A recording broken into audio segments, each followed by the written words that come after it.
សូមអបអរសាទរផ្ដល់កម្លាំងចិត្តជូនដល់សวัสดีធារិកាមួយអ្វីដែលធ្វើឲ្យនាងខ្ញុំមានកម្លាំងចិត្តនិងកាន់តែក្លាហានរហូតមកដល់ពេលនេះគឺជាភាពជោគជ័យដែលបានមកពីការគាំទ្ររបស់ទស្សនិកជនកន្លងមកអ្វីដែលនាងខ្ញុំចងចាំមិនភ្លេចគឺនៅក្នុងវគ្គក្រេនម៉ាដែលនាងខ្ញុំមានចិត្តរំភើបដោយសារតែនាងខ្ញុំបានលើកបទចម្រៀងមួយបទដែលមានចំណងជើងថាគឺបទសង្សារ2500ដែលធ្វើឲ្យទស្សនិកជនបានស្គាល់រូបនាងខ្ញុំរហូតមកដល់ពេលនេះជាពិសេសគឺនៅពេលដែលនាងខ្ញុំបានទទួលនៅលទ្ធផលឈានមកដល់វគ្គ live show នេះគឺបងគណៈកម្មការគឺគាត់បានធ្វើឲ្យនាងខ្ញុំរំភើបដល់នាងខ្ញុំមិននឹកស្មានថានាងខ្ញុំអាចឆ្លងមកដល់វគ្គ live show នេះ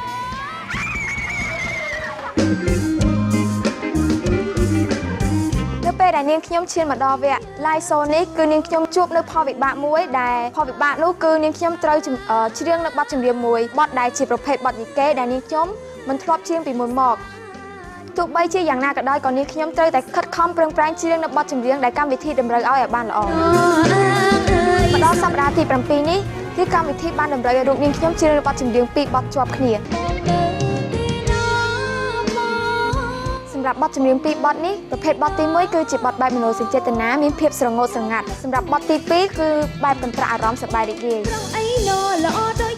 នាងខ្ញុំនឹងសង្ឃឹមថាបងប្អូនទាំងអស់គ្នានឹងនៅតែគាំទ្របន្តការបោះឆ្នោតដល់រូបនាងខ្ញុំសวัสดีធារិកាដែលមានលេខសម្គាល់លេខ1 Cambodia Idol ព្រះ Live Show សប្តាហ៍ទី7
គុណនាងខ្ញុំស្វាគមន៍ទីការនៅក្នុងថ្ងៃនេះមានអារម្មណ៍រំភើបនិងសប្បាយរីកមែនទែនដែលបានលើកស្នូតែដៃដ៏ច្រើនកកបែបនេះហើយក៏អរគុណទៅដល់បងប្អូនទស្សនិកជនដែលនៅទីនេះក៏ដូចជានៅតាមគេថាដែលអញ្ជើញមកទស្សនានៅទីនេះផ្ទាល់រីករាយជាមួយនឹងខ្ញុំមួយបទទៀតដូចតទៅ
មានដាក់អីគុយណានេះសលេងបាទមិនដែរធារិកាហត់អីហត់បងតែឃើញរាំកន្លែងដឹបអ៊ុយធ្វើមិនដៃមិនខ្លែងចាចេះបាយស្ទាយពីបងកញ្ញាទេណាតែជាងហេតុអីបានមានដៃអញ្ចឹងខ្ញុំមួយនិមលនៅខាងក្រោយហាក់មានដៃចឹងទៀតខ្លាចកញ្ញាឥឡូវសុំរាំតែអត់ភ្លេងណាច្រៀងអញ្ចឹងធ្វើដៃហ្នឹងកាយវិការដដែលណា1 2 3វាលឺតែដឹបអ៊ុយតិចខ្លាំងបែបនេះវិដឹបអ៊ុយដឹងអីវិដឹបអ៊ុយអរគុណច្រើនបងអរគុណច្រើនអបសាទរមួយអូពិសេសមែនតើនាងតូចនៅក្នុងសប្តាហ៍នេះធ្វើឲ្យទស្សនិកជនញញឹមគ្រប់គ្នាតែម្ដងត្រូវហើយបើនិយាយអំពីថ្ងៃនេះសូមសរសើរណាស្អាតប្លែកបាទសប្តាហ៍ទី7នេះមើលទៅក៏ដឹបអ៊ុយហ្មងអរគុណណាអេរីកាបាទឥឡូវចង់ស្ដាប់យោបល់ពីគណៈកម្មការយើងវិញម្ដងបាទតើ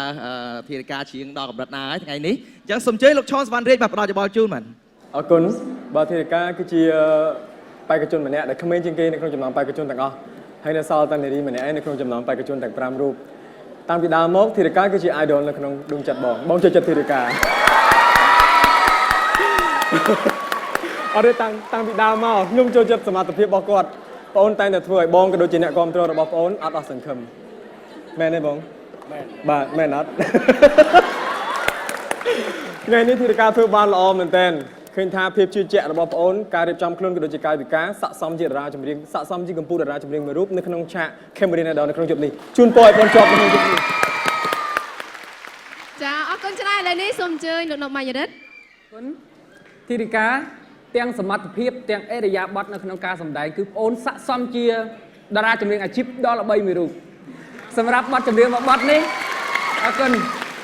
បទចម្រៀងមួយបទហ្នឹងប្លែកសម្រាប់ខ្ញុំត្រង់ថាចេះបំបែកចេញពី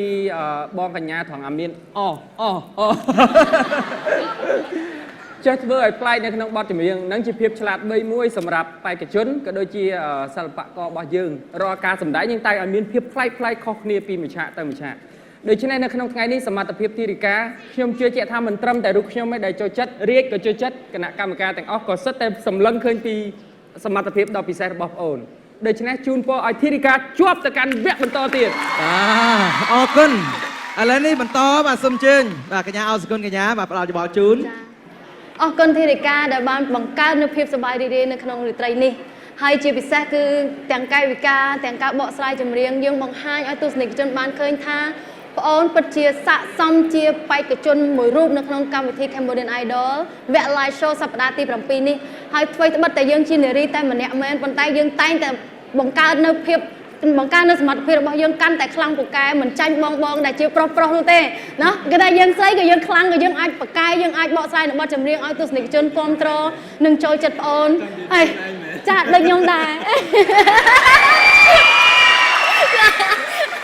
ចាបើធម្មតាយើងមាន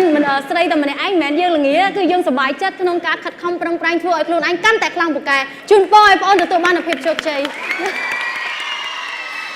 ចាអរគុណច្រើនឥឡូវនេះយើងចង់ដឹងមតិពីគណៈកម្មការរបស់យើងលោកព្រាបសវត្ថយល់ឃើញយ៉ាងណាដែរជាមួយនឹងសមត្ថភាពនាងតូចនៅក្នុងថ្ងៃនេះចា សួរបងអូនតិចកន្លែងណាអាដឹបអ៊ុយនោះមើលចង្អុលឲ្យចំមើលកន្លែងណាដឹបអ៊ុយ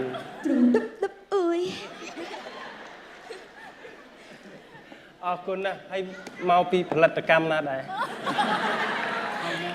បាទមកពីផលិតកម្មណាបងអូន ផលិតកម្ម Cambodian Idol អរគុណណាស់បងអូនស័ក្តិសមមែនតើទាំងបទស្លូទាំងបទញាក់កាយវិការគឺស័ក្តិសមជូនពរឲ្យបងអូនទទួលជ័យលាភីនៅក្នុងអាទិត្យនេះ បាទអរគុណបាទខាងមើលធីរិកាដឹបអ៊ុយឡើយណាមិញហ្នឹង មិនទ្រូងចាដល់ពេលអំបល់ ដឹបអ៊ុយខុសពីធីរិកាបន្តិចប្រហែលបានទៀតណាឃើញទេអរគុណណាធីរិកាឥឡូវនេះសូមអបអរសាទរម្ដងទៀតជូនដល់សវត្ថីធីរិកា ចាប្រិយមិត្តទូរទស្សនិកជនសវត្ថីធីរិកាគឺជាបេក្ខនារីតែមួយគត់នៅក្នុងកម្មវិធី Cambodian Idol វគ្គ Live Show សប្តាហ៍ទី 7 ដូច្នេះប្រសិនបើពេញចិត្តនៅទឹកដមសម្លេងរបស់គាត់លេខកូដសម្គាល់ខ្លួនរបស់គាត់គឺលេខ 1 ប្រិយមិត្តទូរទស្សនិកជននៅក្នុងពេលនេះយើងនៅសល់តែបេក្ខជនមួយរូបទៀតតែប៉ុណ្ណោះដែលត្រូវបង្ហាញនៅសមត្ថភាព